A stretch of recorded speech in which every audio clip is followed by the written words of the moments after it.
자, 첫 번째 2차 함수하고 넓이부터 정리 좀 할게요.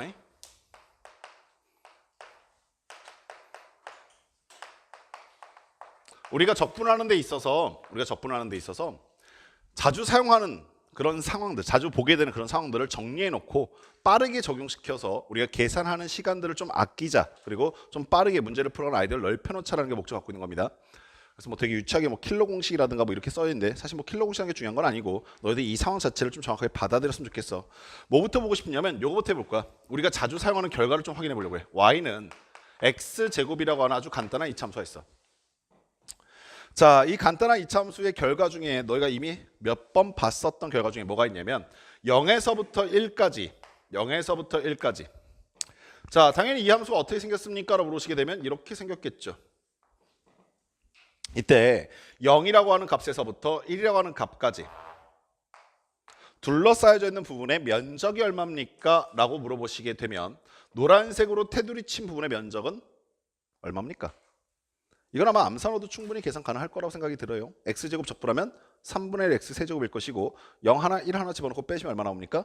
그렇죠. 그래서 여기가 3분의 1이다라는 것은 알고 계셔야 합니다. 오케이. 그러니까 매번 이걸 계산으로 넘어가려는 게 아니라 그냥 이 상황에는 여기 3분의 1이네요. 아시겠어? 자, 두 번째. 그럼 어디도 확인해 볼 수 있게 되냐면 아가들아, 우리가 0에서부터 1까지라고 하는 것은 어차피 y좌표도 0에서부터 1까지라고 했기 때문에 녹색 사각형이 보일 거야. 당연히 얘는 무슨 사각형이야? 정사각형이지. 따라서 녹색 사각형의 면적이 얼마입니까? 라고 하시면 1이야. 오케이. 근데 노란색으로 테두리 친 부분의 면적이 3분의 1이라고 하였기 때문에 남아있는 주황색 부분의 면적은 얼마가 된다는 것이 자명해? 3분의 2입니다가 자명하단다. 이 결과도 역시 인지하고 계셔야 돼. 여기까지 아시겠어? 자, 이러한 상태에서 이걸 조금씩 변형시켜 보시면 어떠한 결과도 유추하는 게 가능하냐면 이번에는 y는 ax제곱은 어떻게 될까라는 것도 고민해 봅시다. y는 ax의 제곱이라는 것을 그래프로 잠깐 표현해 보시면 이 a 값이 얼마냐에 따라서 이 그래프가 더 높게 올라갈 수도 있고 또 낮게 x축에 깔릴 수도 있긴 한데 아무튼 분명한 건 뭐 만약에 예를 들어서 여기가 1이었다라고 합시다. 이렇게 a의 값이 1보다 크다고 했을 때에는 이 그래프는 얘보다 더 위쪽으로 그려지겠지. 오케이. 자, 그랬을 때 0에서부터 1까지 이 그래프와 x축으로 둘러싸여 있는 부분의 면적은 얼마 됩니까? 라고 물어보시면 야, 쉽게 생각해봐. 원래는 이 길이가 얼마였어? 1이었지. 근데 그게 얼마로 바뀌었겠어? a로 바뀌었지. 이해하셨어? 그 전에도 원래 이 길이가 있었을 텐데 그것도 몇 배 됐어? a배 됐지. 원래 그 전에 있는 이 길이도 몇 배 됐어? a배 됐지. 그럼 여기 있는 선의 길이가 다 a배가 되었다 이해하시겠어? 선의 길이가 공통적으로 다 a배가 됐으니까 면적도 몇 배가 됐을 것 같아?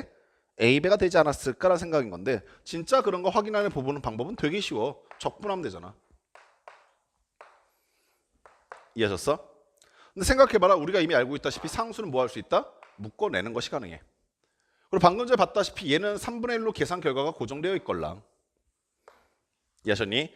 따라서 이 면적이 얼마입니까? 라고 하시면은 내가 방금 전에 구해냈었던 3분의 1이라고 하는 면적에다가 몇 배만 하면 된다? a배만 하시면 될 텐데 오케이? 지금은 a 값이 양수니까 a배지. 만약에 a가 음수되면 몇 배 하겠어? 절대값 a배 하면 되는 거잖아. 그래서 절대값 a배를 고쳐 쓰겠다는 얘기야. 즉 적분 구간이 0에서부터 1까지는 우리가 따로 계산하지 않고 빠르게 그냥 이 결과를 이용해 먹겠다라는 얘기입니다. 이해하시겠어? 그럼 예를 한번 봅시다.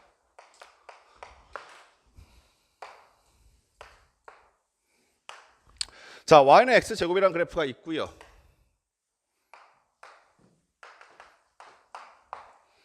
자, 여기에 1,1이라고 하는 점이 있었고요. 그 다음에 여기에 0,3이라고 하는 점이 있었습니다. 제가 지금 어디를 구하고 싶냐면 녹색으로 둘러싸여져 있는 부분의 면적을 구하고 싶어요. 오케이? 당연히 이 넓이를 계산하는 방법으로서 선생님이 지금까지 계속 말씀드린 것은 함수를 구한 다음에 정적분하면 되긴 합니다. 안 되는 건 아닌데 내가 이걸 좀 우리 민서 표현에 의해서 만석이 표현에 의해서 깔끔하게 구하고 싶다는 거야. 이게 쫙쫙 붙어 그지 만석아? 어떻게 하면 깔끔하게 구해집니까? 라고 했을 때 이렇게 하시면 되지 않겠냐? 내가 얘를 끊어서 생각해 봤더니 오케이? 여기가 1일 것이고 얘는 y는 x제곱이라는 그래프가 너무 유명한 그래프여서 나는 이 부분의 면적이 얼마인지 알고 있단 말이야 이미. 얼마라고? 3분의 2라고. 3분의 2라고 하는 넓이에다가 이 삼각형의 넓이만 더해주시면 되겠네. 보시다시피 윗변의 길이는 1이고요. 높이의 길이는 2니까 이 삼각형의 넓이는 1이겠죠. 따라서 저는 특별한 정적분식 없이 1 더하기 3분의 2로서 저 부분의 넓이를 구할 수 있겠다는 얘기입니다. 여기까지 아시겠어요? 우리 이렇게도 한번 생각해 봅시다. 이번엔 이런 상황이었어. 자, 함수가 하나 있는데 y는 마이너스 x, x 플러스 2라고 되어 있습니다. 마이너스 2로 합시다. 그리기 좀 편하게. 그래놓고 내가 지금 어디를 구하고 싶다라고 한 거냐면 x축과 이 곡선에 둘러싸여 있는 부분의 면적을 구하고 싶다라고 할게. 그럼 아가들아 일단 그래프를 잠깐 그려볼래? 얘는 위로 블록한 게 분명할 것이고 0과 2에서 근을 갖고 있다 보니까 0에서 2에서 근을 갖게끔 위로 블록한 2차 함수를 그리시면 되잖아. 물론 뭐 당연한 얘기겠지만 0에서부터 2까지 인테그랄 요 함수 정적분하면 되지. 근데 내가 얘를 곰곰이 보고 있다 보니까 잘 봐. 이게 단순히 x제곱 혹은 ax제곱만 얘기하고 싶은 게 아니라니까. 정적분의 구간을 확인해 보니까 어라 이거 보소 0에서부터 2까지긴 한데 0에서부터 1까지의 2배가 된다는 것이 자명하고 이 부분에 2배가 된다는 게 너무나 뻔히 보이고 여기까지 했어? 그리고 난 상태에서 다시 한번 생각해 보니까 여기 있는 이 그래프는 마이너스 x제곱 플러스 2x라고 하는 이 그래프는 최고차의 개수가 마이너스 1이라는 뜻은 어차피 개형 자체는 얘랑 똑같다는 얘기잖아. 이 말 이해하시겠어? 오케이? 됐냐? 즉 저 그래프를 내가 평행이동 시켰을 때 얘하고 포개지게 만들 수 있다 이해하시겠냐? 그럼 너무나 당연하게 이 부분의 면적은 당연하게도 얘랑 같을 수밖에 없을 거라고. 이해하시겠어? 따라서 0에서부터 2까지 정적분하세요 혹은 넓이 구해주세요 라는 얘기가 나왔을 때 여기가 3분의 2일 테니까 이 부분도 3분의 2가 될 것이고 그래서 얘는 얼마가 되겠다? 3분의 4가 되겠다는 것을 특별한 계산 없이 그냥 잡아내겠다는 얘기인 거야. 너희가 생각하고 있는 정적분은 생각외로 뭐 100이나 200이나 300 따위 숫자 큰 숫자를 갖다 집어넣고 괴롭히려는 목적이 아니야. 거의 대부분은 뭐 물론 또 0에서 1까지 딱 고정되어 있는 건 아니지만 거의 대부분은 기본적인 범위 내에서 내가 정적분을 계산 잘 하는가를 묻고 싶은 거기 때문에 오케이? 이러한 것들이 유용하게 써먹을 때가 많다는 뜻입니다. 아시겠어? 자, 두 번째.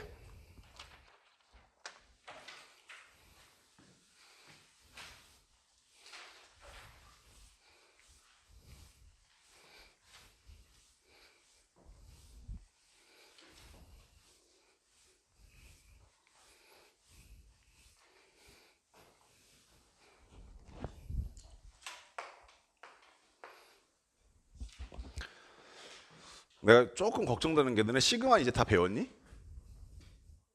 거의? 시그마의 성질 중에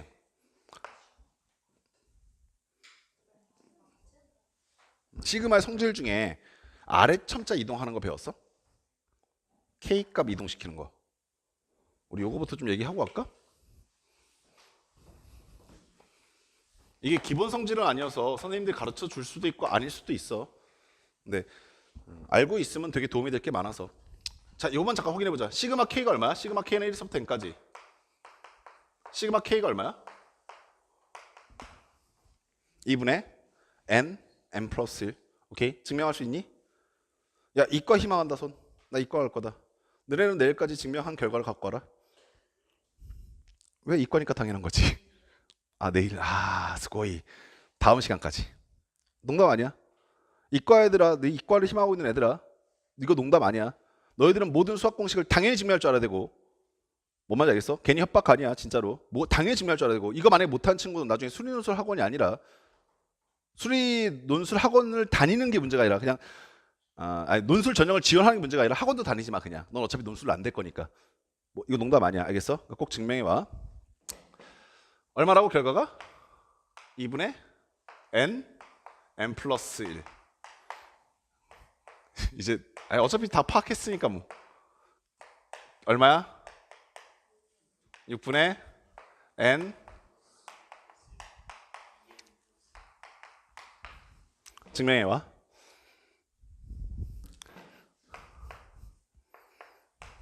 농담 아니야. 뭐 이미 다 배웠으니까 할 줄 알 거 아니야. 그지? 승현아. 얼마야? 2분의 n 플러스 1의 그렇지 전체 제곱 증명해와. 요 세 개. 맞지? 문과 애들도 하고 싶으면 선생님 절대 말리지 않을 거야. 선생님 저 하고 왜 무시합니까? 저 재수할 건데. 안 무시합니다. 해오세요. 문과도 하고 싶으면. 근데 제가 문과 애들한테 굳이 막 증명을 강요하고 싶진 않아서. 근데 해보세요. 도전해 보시는 게 분명히 도움이 됩니다. 이 공식이 너희한테 말하고 싶은 거는 일단 여러 가지 수열에서 등장하는 공식이긴 한데 이 공식 말하고 싶은 건 이런 거죠. 이런 상황에서 이렇게 빨리 써라. 그죠? 근데 이 공식에서 되게 독특한 게 어디냐면요. 무조건 다 어디서 시작해? 1에서 시작해요. 1에서. 즉 시작점이 1이 아니면 이 공식 쓸 수가 없어요. 이해하시겠죠? 그래서 묻고 싶은 게 이겁니다. 그러면 이건 어떡하지? 시그마 K는 9에서부터 17까지 K라고 써져 있다면 이걸 어떻게 하죠? 1부터 17까지 한 다음에 1부터 8까지를 뺀다. 예, 잘 배우셨어요. 그게 정석적인 방법입니다. 자, 제가 지금 하는 것은 그 다음 얘기인데 얘를 전개를 해보셨더니 제일 첫 번째는 뭐지요? 9이요. 그 다음 건 10이요. 그 다음 건 11이요. 어디까지 갈 겁니까? 17까지 갈 거예요. 이렇게. 어차피 내가 얻고 싶은 건 이 결과 아니겠어요? 맞아요? 근데 난 이 상태에서 이 공식의 결과를 이거를 어떻게 바라보고 싶은 거냐면 얘를 이용해서 써먹고 싶어서 그래. 오케이? 그럼 식이 어떻게 바뀌는지만 파악해보면 될 거 아니야? 잘 봐. 시그마. 저 공식을 써먹고 싶다는 뜻은 이런 뜻입니다. 시그마의 아래 철자의 스타트가 어디서부터 해야 된다? 그렇지. 때려 죽여도 1에서 시작해야 공식 쓸 수 있다니까? 그래서 강제로 아래 끝을 1로 변경해보는 거야. 이해하셨어? 그럼 아가들아, 아래 끝에서 9가 얼마가 됐다고? 1이 되었다는 뜻은 아래 끝에서 얼마가 빠졌다는 얘기야? 8이 빠졌다는 얘기죠. 이해하시겠어? 그럼 잘 봐요. 여기서 9가 언제 나온 겁니까? 라고 그러시면 K가 얼마일 때? 1일 때 나온 거야. 10이 언제 나옵니까? 라고 하시면 K가 얼마일 때? 여기가 얼마? 9일 때 나온 거죠? 9일 때 나온 거야. 여기가 10일 때 나왔고요. 여기가 11일 때 17일 때 나왔겠죠. 근데 이 상태로 바뀌면 K가 1일 때 얘가 나와야 되고요. K가 2일 때 얘가 나와야 되고요. K가 3일 때 얘가 나와야 돼. 이 말 이해하시겠어? 됩니까? 왜 내가 이걸 한번 카운트 해보냐면 아래 첨자가 9에서 1로 바꿔놨는데 내 편의에 의해서 만약에 이 첨자가 그대로 유지되게 되면 뭐가 달라져 버려? 항의 개수가 달라져 버려. 근데 항의 개수가 바뀌면 안 되잖아. 따라서 위첨자는 얼마만큼 빠질까라는 걸 생각해 보시면 9는 1이 됐고 10은 2가 됐고 11은 3이 됐다면 얼마만큼 빠진 거야? 17은 8만큼 빠졌기 때문에 얼마를 해야 된다? 9가 돼야 된다. 이해하시겠어? 따라서 윗끝은 얼마가 됩니까? 라고 하시면은 8이 될 것인데 아니 뭐야 8이 아니잖아. 9가 돼야 되는데 오케이? 왜 9가 되었습니까? 라고 물으시게 되면 얘 역시 얼마가 빠졌다? 8이 빠졌다지. 여기까지 됐니? 여기까지 3팍 됐어요. 즉 아래 끝이 빠지는 값만큼 윗끝 값도 빠져야 그래야 항의 개수가 달라지지 않는다까지 이해하셨어? 근데 만약에 오른쪽에 있는 항이 그대로 K야. 그러면 얘는 1 집어넣었더니 9가 나온 게 아니라 뭐가 나와버려? 그냥 1 나와버리지. 그럼 상황 결과가 달라지지. 그럼 얘도 또 뭔가 보완을 해야 될 거 아니야. 1이 집어넣어졌을 때 얼마가 나오게끔? 9가 나오게끔 얼마만큼 더해줘야 된다? 8만큼 더해줘야 된다는 얘기가 되는 거야. 여기까지 아시겠어? 그럼 재밌게도 K자리에 1 집어넣으면 9 나오고 2 집어넣으면 10 나오고 3 집어넣으면 11 나오고 9 집어넣으면 17 나오면서 동일한 결과로 끝나게 돼. 여기까지 됐냐? 근데 얘를 매번 내가 이걸 다 꼼꼼히 확인할 수는 없잖아. 그래서 이거를 이렇게 생각해 보자는 거야. K가 9에서 K가 1로 바뀌었다는 뜻은 마치 우리가 고등학교 1학년 때 배웠었던 평행이동 원리에 의하여 오케이? K축으로 마이너스 8만큼 평행이동 하세요라는 뜻으로 해석하기 가능해. 오케이? 아가들아 너네 평행이동할 때 뭐라고 얘기했었냐면 X축으로 N만큼 평행이동 하세요라고 했을 때 X 자리에 실질적으로 대입이 된 거는 뭘 집어넣었어? X 마이너스 M을 대입했었지. 그거 마찬가지로 K축으로 마이너스 8만큼 평행이동 하세요라고 한다면 K 자리에 실제로 뭐가 들어가게 된다고? K 플러스 8을 집어넣으면 된다는 얘기인 거야. 여기까지 아시겠어? 그리고 시그마라고 하는 수학적 기호의 목적은 이산적인 변량들의 합이야. 오케이? 그리고 너희는 아직 인테그랄이 무슨 의미인지 모르고 있지만 선생님이 예전에 그냥 몇 번 던지듯이 얘기할 때 연속적인 변량들의 합이라는 의미를 갖고 있어. 그래서 S자를 위아래로 길게 느려 쓴 기호야 라고까지는 얘기했는데 그 이유는 아직 모르고 있어. 사실 말 안 해줬으니까. 알겠니? 그래서 이렇게 조금 이해하시면 도움이 될 건데 시그마라고 하는 기호와 인테그랄이라고 하는 기호는 성질이 똑같아. 무언가를 더 하고 싶다는 뜻이야. 그냥. 아시겠어? 여기까지 됐니? 자, 그럼 이 생각을 했으면 우리 요 상황을 인테그랄에 적용시켜 보자는 얘기야. 인테그랄에 너희 입장에서 훨씬 더 이해하기가 좀 편할 거야. 자, 여기에 함수가 하나 있었어.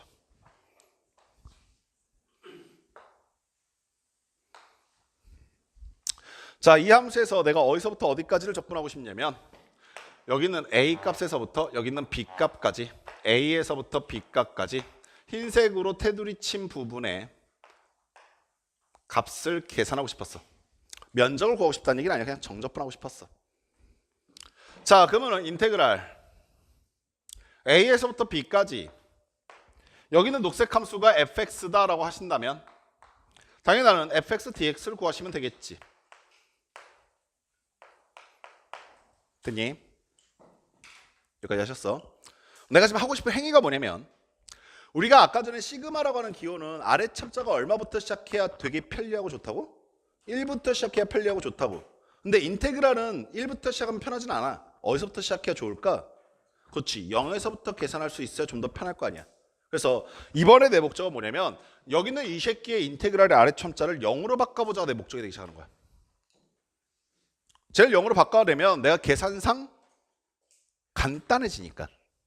여기까지 아시겠어? 뭐 어떻게 변화를 시켜야 될까라는 고민을 해볼 건데 우리 좀 이해를 돕기 위해서 0이 만약에 여기 있다라고 한번 가정해 봅시다. 오케이? 아가다가 잘 봐. A에 위치하고 있던 요 놈이 0이 되었어. 아래 천자가. 오케이? 적분 구간이 A에서부터 B까지 나온 이 구간은 현재 여기서 여기까지 이 길이로 표현되고 있는데 A를 0으로 땡겨버렸으니까 여기서부터 B까지 적분하세요. 그럼 적분 구간의 길이 자체가 달라지지. 마치 시그마에서 아래 첨자를 뺐는데 위 첨자는 그냥 두게 되면 항의 개수가 달라지는 것과 비슷한 개념인 거야. 아시겠어? 그러면 B 역시 파란색 선분만큼 땡겨야겠다 이 아시겠어? 그래서 현재 여기 있는 B라고 하는 점도 파란색 선분만큼 땡겨오게 된다. 그러면 현재 여기 있는 이 점의 좌표는 뭐가 될 것인가 라고 생각해 보시면 아가들 이 길이가 뭐야? A잖아. 그러면 B를 기준으로 A만큼 뭐 하면 돼? 빼면 되지. 그래서 이 점은 B-A가 돼. 즉 위첨자의 값은 B-A가 돼. 여기까지 됐어. 아까 전에 시그마에서 봤을 때는 이런 것과 똑같은 거야. 아래 첨자에서 A만큼 뺐으니까 위첨자에서도 아래만큼 A만큼 뺍시다. 근데 또 이런 현상 또 똑같이 나타나. 내가 여기는 이 새끼만 바꿔놓고 fx 그대로 갖다 쓰면 안 되겠다는 거 아까 시그마에서 뭐라고 했냐면 k를 그냥 그대로 k로 쓰면 결과가 달라져 버리지. 그래프로 확인해 보시면 이럴 거 아니야. a는 여기 있고 b-a는 여기 있으니까 나는 흰색으로 테두리 친 부분에 면적을 구하고 싶었는데 적분 구간만 바꿔버리니까 아예 다른 부분이 구해져 버린다고. 그러면 안 돼. 난 동일한 결과는 얻고 싶어. 그러면 뭘 해야가 쓰겠어 라고 했을 때 fx도 평이동 시켜버리면 되지. 어떻게? a만큼 빼버리면 돼. x축으로. 잘 들어. x축으로 fx를 여기는 요 함수를 x축으로 마이너스 a만큼 평행 이동하세요지. 오케이? 여기까지 한파되냐? fx를 x축으로 마이너스 a만큼 평행 이동하세요. 그럼 x에 뭐 집어넣을래? x 플러스 a. 그래서 피적분 함수는 f x 플러스 a dx를 하게 되어도 동일한 결과로 가게 된다. 여기까지 한파되니? 그런데요 선생님이 지금 a가 여기 있고 0이 여기 있다고 했을 때만 되는 거 아니에요? 라고 의심하실까 봐 우리 이것도 잠깐 확인만 하고 갈게. fx가 여기 있는데 이번에 a가 여기 있고 0이 여기 있고 b가 여기 있다고 한번 해보자고. 오케이? 근데 이거 하다가 애들이 스스로 자기가 스스로 파놓은 함정에 자기가 빠져서 가끔 결과를 못 줘. 야 아가들아, 내가 지금 구하고 싶은 건 여기서부터 여기까지지. 오케이? 즉 식으로 써보시면 인테그랄 a에서부터 b까지 fx dx지. 되냐? 오케이? 근데 난 아래 천자가 어디로 움직였으면 좋겠다고? 0이 되었으면 좋겠다고. 내들이 착각하는 첫 번째가 이래. 아우 선상님 그러면 A가 0이 되었으니까 A만큼 더해졌네요. 이 말 무슨 말인지 이해하겠어?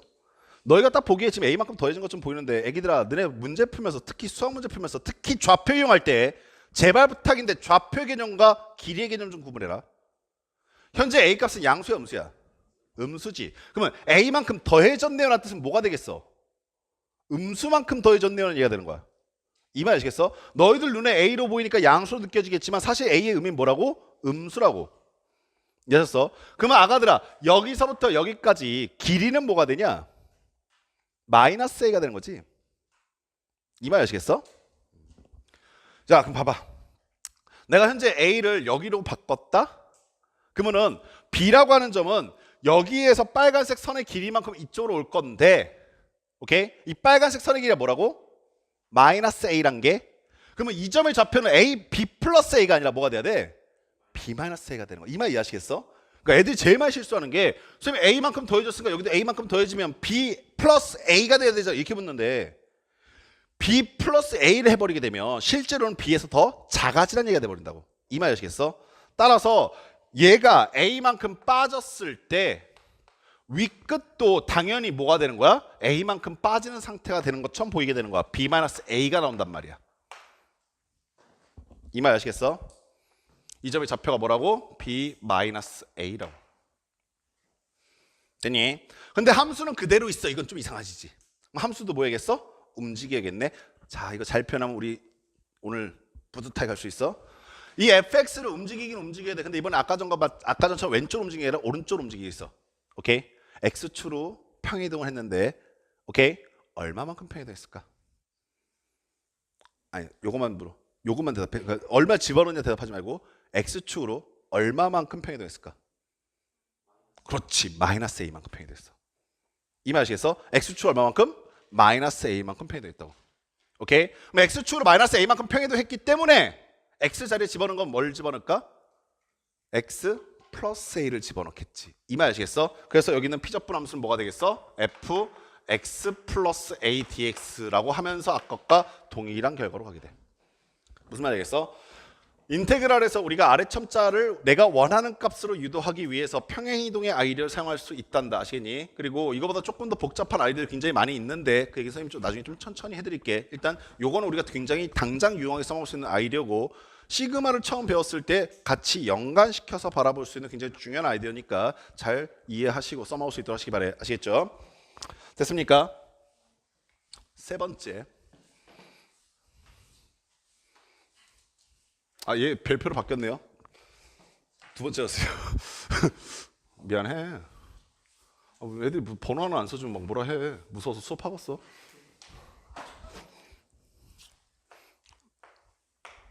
선생님 저번 주 토요일 날 수업하다가 풀다가 틀렸어. 문제를 계산을 잘못했더라고. 근데 학생들 표정이 딱 말해주고 있잖아. 애들이 내가 잘 가고 있으면 그래 그럴 수 있어 뭐 이 생각하고 있는데 내가 틀리면 갑자기 얼굴 표정이 썩어가 막 이렇게 막 이러고 있단 말을 하고 내가 너 왜 선생님을 벌레같이 쳐다보고 있어? 그랬더니 얘가 아 그게 아니라요. 그리고 뭐 뭔데 말을 해봐. 난 얘가 이제 태도가 약간 무너졌다 이렇게 생각해서 또 왜 뭐가 문제인데 이렇게 물어봤더니 얘가 되게 조심스럽게 얘기하더라고. 선생님 저기 근데 저거 저렇게 이렇게 하고 요거 아니에요? 이렇게 물어보는 거야. 당당히 물어보면 되잖아. 마치 내가 무슨 벌레인 것처럼 그러고 내가 아니 이거 맞아 네가 맞아 네 말이 맞아 나 실수한 거 나도 실수해더라 당연히. 그냥 틀린 게 있으면 그냥 그렇게 얘기하시면 돼. 알겠지? 아 잠깐만 얘기하려면 또 애들은 아닌데. 아 애들은 좀 무서운데.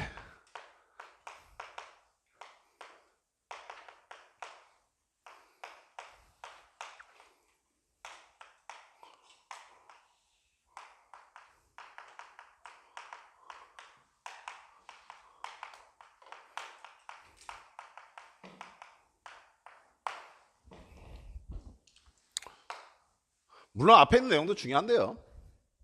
앞에서 정리됐던 내용도 중요하고 소중한데 얘는 진짜 꿀 빨아서 너무 중요해요. 얘는 아는 친구와 모르는 친구의 계산 격차가 굉장히 많이 벌어지기 때문에 반드시 너희 걸로 만들어 주시기 바랍니다. 어떤 상황에서 가볼 거냐면 이러한 상황에서 가봅시다. 이렇게 fx가 있는데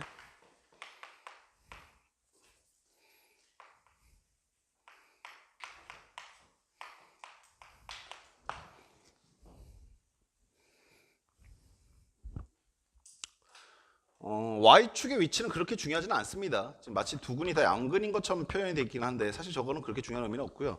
내가 지금 보고 싶은 건 뭐냐면 우리 아가들 그래프를 바라보는 기본적인 소양이 되어 있는지 확인해보자. 노란색 점의 좌표가 만약에 알파하고 베타라고 되어 있었어, 애기들아. 문제를 풀다가 조건을 봤더니 너희한테 주어진 조건이 이렇게 그려져 있어. 라는 뜻은 우리가 이차 함수를 표현하는 방법이 총 세 가지가 있는데 하나는 기본형. 들어본 적 있니? 기본형이 뭐지? 아, 미안해. 일반형. 계속, 그렇지. 여기 지금 일반형이지. 오케이? 두 번째, 표준형이라는 게 있어. 표준형. 들어본 적 있니? 표준형? 그렇지. 기억나죠? 일반형과 표준형의 가장 큰 차이는 뭐냐면 함수를 이름 지을 때 가장 큰 차이는 일반형은 그 함수의 특징을 나타내기 가장 편한 거고 얘 보자마자 이차 함수가 너무나 짝 보이잖아. 최고차이 이차이는 이차 함수. 표준형의 가장 큰 특징이 뭐냐면 그래프를 그리기 편하게 하기 위함이야. 얘가 왜 그래프를 그리기 편합니까? 라고 하시면은 꼭지점의 좌표를 대놓고 말해주고 있어서 무슨 말이겠어? 근데 이차 함수는 보통 모든 그래프들은 이게 두 가지로 나누거든. 일반형과 표준형으로. 근데 이차 함수 하나 더 있어. 인수분해요. 근을 말해줘 버리면 되거든. 그렇잖아. 그럼 근을 말해줘도 너희 아까 말했던 것처럼 그래프를 표현할 수 있잖아. 그럼 아까 요거 같은 거 해봐. 현재 너희한테 주어져 있는 그래프가 이렇게 생겼어. 이렇게 말해줬어. 그럼 너희는 일반형으로 나타내기 좋겠어? 표준형으로 나타내기 좋겠어? 라고 물어보면 되게 얍삽한 거지. 인수분해형으로 나타내는 게 좋겠어. 어떤 게 좋겠어? 그렇지. 이 문제의 의도부터 파악해. 만약에 이 그래프를 표준형으로 나타내기 원했다면 아마 너희한테 꼭지점의 좌표를 줬을 거라고. 그리고 난 다음에 여기 있는 요점의 좌표 추가적으로 더 말해줬을 거야. 뭔 말인지 알겠어? 만약에 그게 아니라고 한다면 이렇게 나타내기 원했었다면 아마 여기 위에 세 점의 좌표를 말해줬을 거야.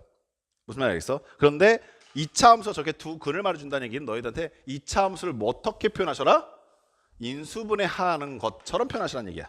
그래서 이렇게 일반형을 썼다가도 그래프를 탁 보자마자 아 이렇게 쓰면 안 되겠네 라고 생각하시면서 A x 마이너스 알파 x 마이너스 베타 꼴로 바꿔 써볼 줄 알아야 돼.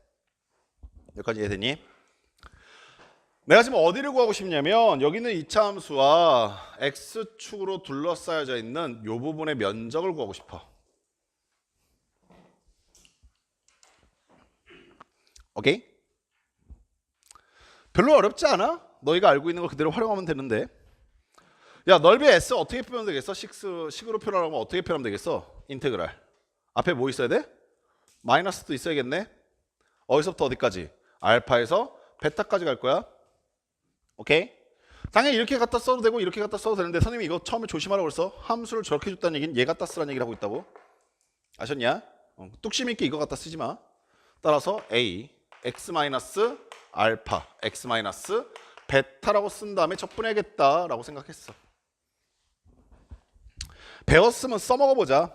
선생님 방금 전에 뭐라고 했냐면 적분은요 아래 끝이 뭐이길 좋다고요? 0인 게 좋다고요. 그래서 0으로 바꿔보려고요. 그리고 여기 있는 A 값은 어차피 상수니까 앞으로 끄집어내도 상관없잖아요. 그래서 마이너스 A로 바꿔 쓰시고요. 아래 끝은 0으로 갔어요.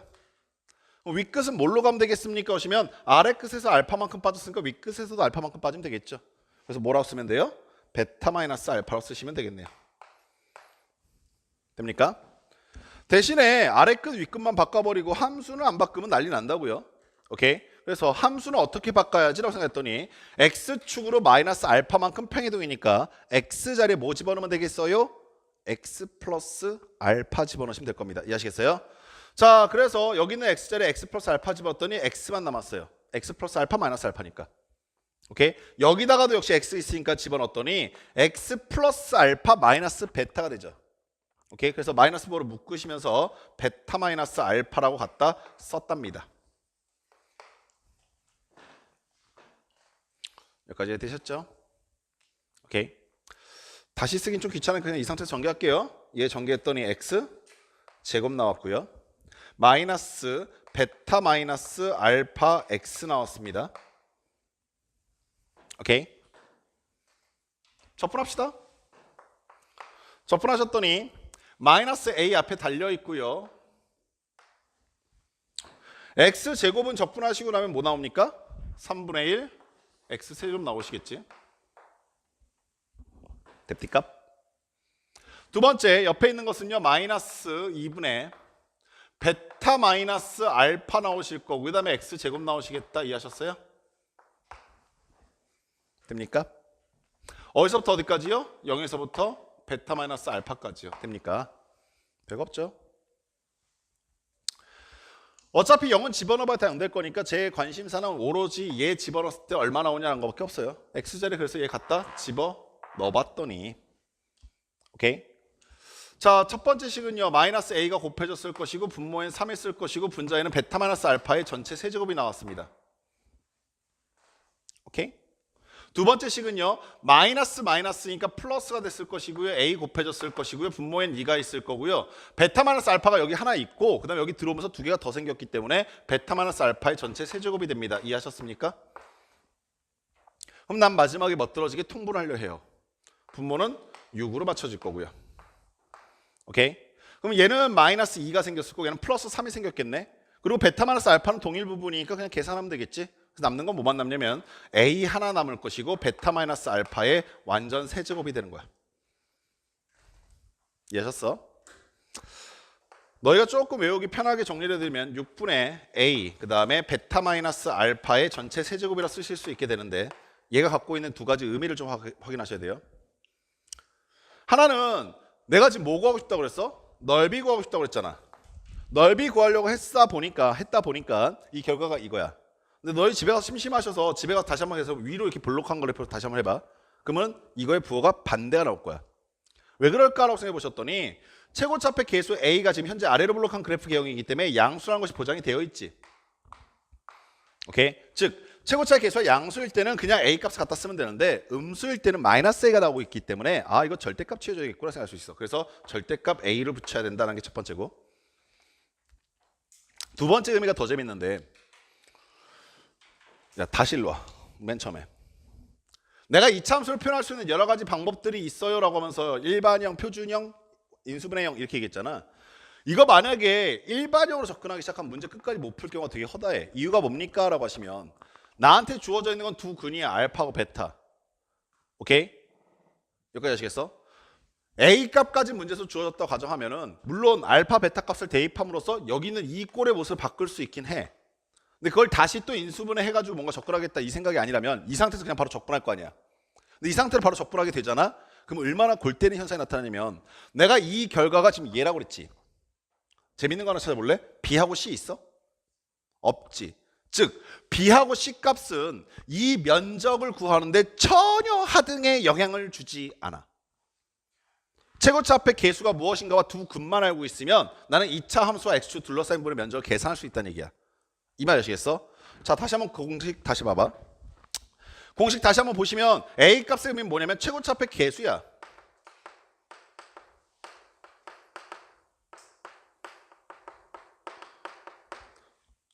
더 재밌는 건 베타하고 알파가 뭐야 라고 하시면 베타하고 알파는 두 근의 차야. 이해하셨니? 내가 2차 함수와 x축으로 둘러싸여져 있는 부분의 면적을 구하는 데 있어서 나한테 필요한 정보는 뭐냐면 두 근의 차와 최고차폐 계수만 알면 끝난다고. 이해하시겠어? 따라서 이렇게 만약에 내가 함수를 만들어 놓고 접근하기 시작했을 때는 미지수의 개수를 구하다가 허탈하게 쓰러진 경우도 있고 때로는 진짜 안 구해질 때도 있어. 주어진 정보가 적어서. 아시겠어? 그래서 이런 방법을 통해서 우리가 x축과 2차 함수 둘러싸인 부분의 면적을 계산할 수 있다는 걸 먼저 명심해. 선생님, 근데 이거 너무 제한적인 상황 아닙니까? 2차 함수가 근을 갖고 있는 그래프에서만 구할 수 있는 건데 사실 내가 수학 가르치면서 별로 안 좋아하는 것 중 하나가 특정 상황에서 쓸 수 있는 공식은 난 그다지 큰 값어치가 없다 보거든. 특정 상황에서만 쓸 수 있는 공식은 그다지 큰 값어치가 없어. 근데 얘는 특정 상황에서만 쓰고 있는 것처럼 보이는데 활용이 굉장히 무궁무진하게 돼. 어떤 상황에서요? 라고 하면서 우리 그 다음 상황도 한번 봐봅시다.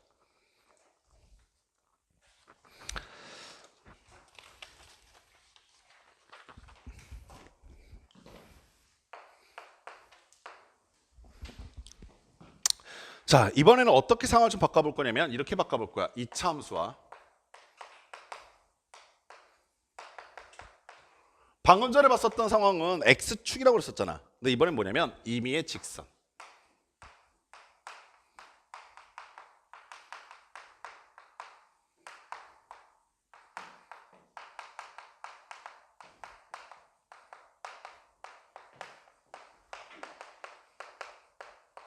즉 우리가 아까 전에 풀었었던 예제들은 사실 이러한 방법을 통해 굉장히 간단히 보일 수 있었던 거야.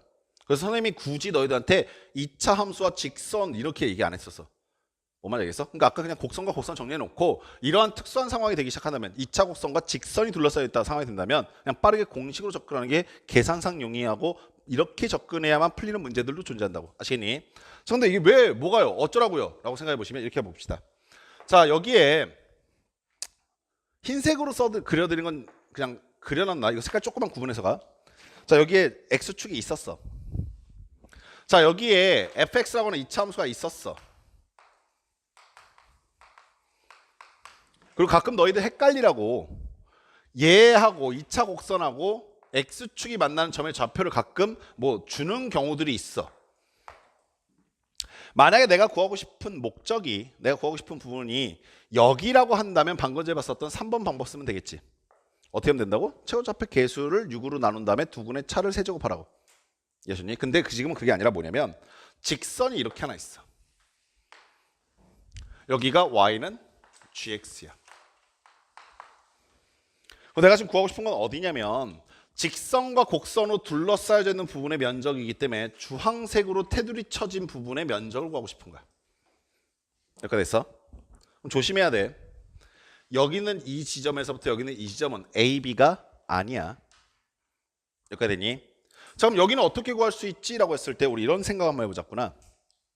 내가 방정식으로 썼을 때 fx와 gx가 같은 지점을 찾겠다라는 식은 이 그래프 입장에서 봤을 땐 노란색 그래프와 녹색 그래프가 같아지는 지점을 찾겠다는 얘기가 될 것이고 당연히 그 지점이 지칭하는 곳은 보다시피 여기랑 여기지.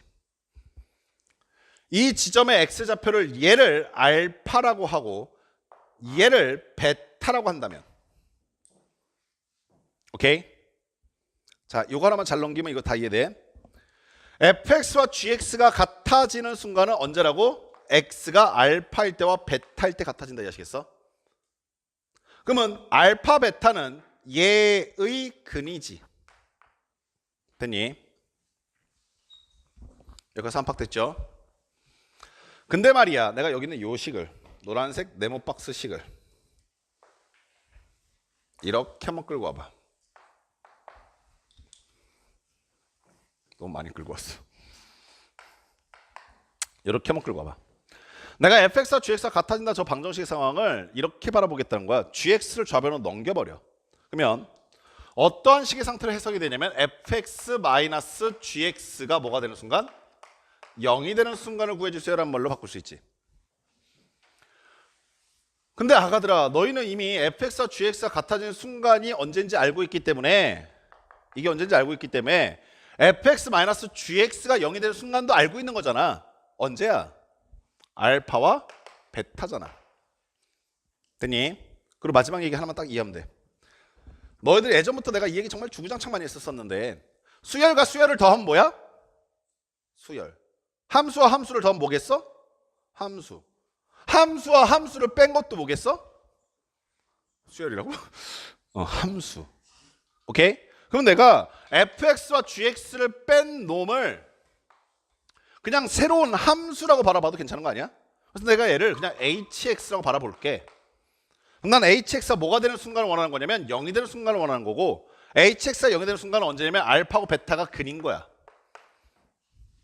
이해하셨어? 그럼 얘기 다 끝났지. hx는 뭐예요? 라고 생각해 보시면 fx가 2차 함수였고 gx가 1차 함수였기 때문에 2차 함수에서 1차 함수 뺀다 해도 여기는 2차가 날아가지는 않거든. 그럼 당연히 얘는 뭐가 돼버리냐면 2차 함수가 돼버려. 이해하시겠어? 즉 현재 이 상황이 뭐와 똑같아져 버리냐면 방금 전에 봤었던 3번 상황과 똑같아져 버리는 거야. 이 hx라는 함수는 2차 함수이고 x축과 만나는 높이가 0이 되는 순간에 근이 알파하고 베타입니다 라고 해석하는 게 가능해진다고. 그러면 이 부분의 면적은 우리가 아까 전에 증명했다시피 특별히 계산 없이 뭐라고 보시면 된다? 6분의 최고차폐 개수 a의 절대값 씌우시고 두분의 차 갖다가 세제곱하시면 된다는 결론인 거지. 재밌는 거 볼래? A가 어디서 나오냐면 A가 fx의 최고차폐 계수야. 오케이? 됐냐? 그럼 여기도 이 fx에도 미지수가 a만 있는 게 아니라 사실 이랬을 거 아니야. ax 세제곱 플러스 여기 있는 ab는 여기는 ab 아니다. 아시죠? ax 세제곱 플러스 bx 플러스 c가 있었을 거고 gx도 1차함수가 뭐 mx 플러스 n 이렇게 있었을 거 아니니. 얘하고 얘로 둘러싸여 있는 부분의 면적 구하는 데 있어서 b하고 c하고 m하고 n은 하등의 영향을 주지 않는다고. 뭐만 알면 그만이다. 최고차폐 계수와 2차함수 최고차폐 계수와 이 두 개의 함수가 만나는 근만 알고 있으면 둘러싸인 부분의 면적 정도는 순식간에 구하는 게 가능하다는 얘기인 거다. 이해하시겠니? 오케이? 됐습니까? 여기까지 되셨어요? 잠깐 쉬었다가 3차 함수 갑시다.